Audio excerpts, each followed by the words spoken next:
آج کی ویڈیو میں ہم بات کریں گے پاکستان کی مکمل تاریخ کے بارے میں۔ پاکستان کی تاریخ نہ صرف سب کانٹیننٹ کی تاریخ کا ایک اہم حصہ ہے بلکہ یہ خود بھی ایک دلچسپ کہانی ہے جس میں قربانیاں، جدوجہد، ترقی اور مشکلات سب شامل ہیں۔ آئیے جانتے ہیں پاکستان کیسے بنا، اس کے پیچھے کیا وجوہات تھیں اور اس نے وقت کے ساتھ کیسے ترقی کی۔ تو آئیے جانتے ہیں۔ پاکستان کا خطہ ہزاروں سال سے پرانی تہذیبوں کا مرکز رہا ہے۔ سب سے پہلے یہاں مہر گڑھ کی تہذیب تھی جو تقریباً 7000 BCE سے شروع ہوئی۔ بعد میں یہاں وادی سندھ کی عظیم تہذیب پروان چڑھی جو دنیا کی قدیم ترین تہذیبوں میں شمار ہوتی ہے۔ وادی سندھ کی تہذیب 3300 BCE سے 1300 BCE تک قائم رہی۔ موہنجو داڑو اور ہڑپا اس کے مشہور شہر ہیں۔ اس تہذیب کے لوگ نہایت ترقی یافتہ تھے۔ ان کے گھر پکی اینٹوں کے بنے ہوتے تھے اور ان کا پانی اور نکاسی کا سسٹم بھی بہت بہترین تھا۔ ان کے تحریری نشان آج بھی مکمل طور پر سمجھ نہیں آئے لیکن یہ تہذیب ایک بڑے کلچر کی نمائندگی کرتی ہے۔ پھر اس کے بعد وقت گزرتا گیا اور پھر یہاں مسلمانوں کا آنا 8ویں صدی میں شروع ہوا جب بنی امیہ کی سلطنت کے ایک لشکر جس کی قیادت محمد بن قاسم کر رہے تھے، انہوں نے سال 711 میں پاکستان کے موجودہ صوبہ سندھ پر حملہ کیا اور اس کے بعد بہت سے مسلم حکمران یہاں آئے اور کئی سلطنتیں قائم ہوئی۔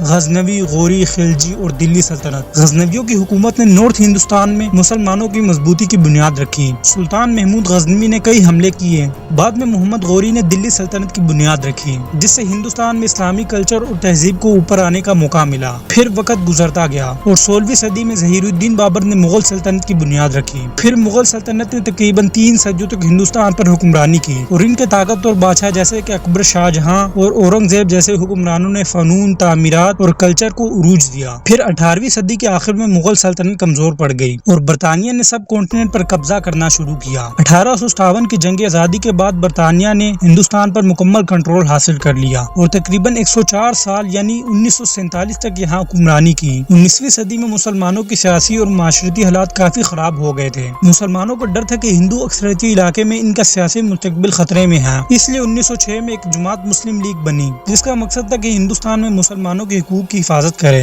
ڈاکٹر اقبال نے 1930 میں ایک تقریر میں مسلمانوں کے لیے ایک الگ وطن کا تصور دیا جہاں وہ اپنے مذہب اور کلچر کے ساتھ آزاد رہ سکیں، اور تب محمد علی جناح صاحب نے مسلمانوں کی سیاسی قیادت سنبھالی اور پاکستان کے لیے جدوجہد شروع کر دی۔ انہوں نے آل انڈیا مسلم لیگ کو مضبوط کیا اور مسلمانوں کا حق خود مختاری حاصل کرنے کے لیے برطانوی حکومت سے مطالبات کیے۔ آخر وقت گزرتا گیا اور 14 اگست 1947 کو پاکستان ایک آزاد ملک بنا۔ شروع میں پاکستان 2 حصوں پر مشتمل تھا، ویسٹ پاکستان یعنی آج کا موجودہ پاکستان اور ایسٹ پاکستان یعنی آج کا بنگلہ دیش۔ پاکستان کو شروع میں بہت سی مشکلات کا سامنا کرنا پڑا کیونکہ بہت سے مسلمانوں نے ہندوستان کے مختلف علاقوں سے پاکستان میں ہجرت کی۔ پھر وقت گزرتا گیا۔ سال 1956 میں پاکستان کا پہلا آئین بنایا گیا جس نے پاکستان کو اسلامی جمہوریہ قرار دیا، مگر سیاسی عدم و استحکام کی وجہ سے بار بار فوجی بغاوتیں ہوئیں۔ آخر 1971 میں ایسٹ پاکستان نے علیحدگی کی جنگ لڑی اور ایک نیا ملک بنگلہ دیش وجود میں آیا۔ یہ پاکستان کی تاریخ کا ایک بہت بڑا صدمہ تھا۔ اس جنگ کی وجہ سے ایسٹ پاکستان کے عوام کے ساتھ ناانصافی اور ویسٹ پاکستان کی حکمرانی تھی۔ پاکستان کی سیاسی تاریخ میں جمہوری حکومتوں اور فوجی ڈکٹیٹروں کا سلسلہ چلتا رہا۔ پہلا ڈکٹیٹر جنرل ایوب خان، دوسرا یحییٰ خان، تیسرا جنرل ضیاء الحق، چوتھا پرویز مشرف، اور ان سب نے پاکستان کی 78 سالہ تاریخ میں سے 31 سال راج کیا۔ لیکن پھر بھی پاکستان نے مختلف شعبوں میں ترقی کی، جیسے کہ 1998 میں پاکستان نے ایٹمی تجربے کیے اور آج پاکستان کی ایئر فورس، سائنس اور ٹیکنالوجی میں کامیابیاں اور اس کے علاوہ انفارمیشن ٹیکنالوجی اور صنعتوں کی ترقی۔ پاکستان آج ایک ترقی یافتہ ملک ہے اور پاکستان کو مختلف چیلنجز کا سامنا ہے، جیسے کہ دہشت گردی اور سیکورٹی مسائل، اکنامک مشکلات اور اس کے علاوہ تعلیمی اور صحت کے شعبوں میں ابھی بھی کام ہونا ہے۔ پاکستان اور ہندوستان کی تاریخ قربانیوں، جدوجہد اور کامیابیوں سے بھری ہوئی ہے۔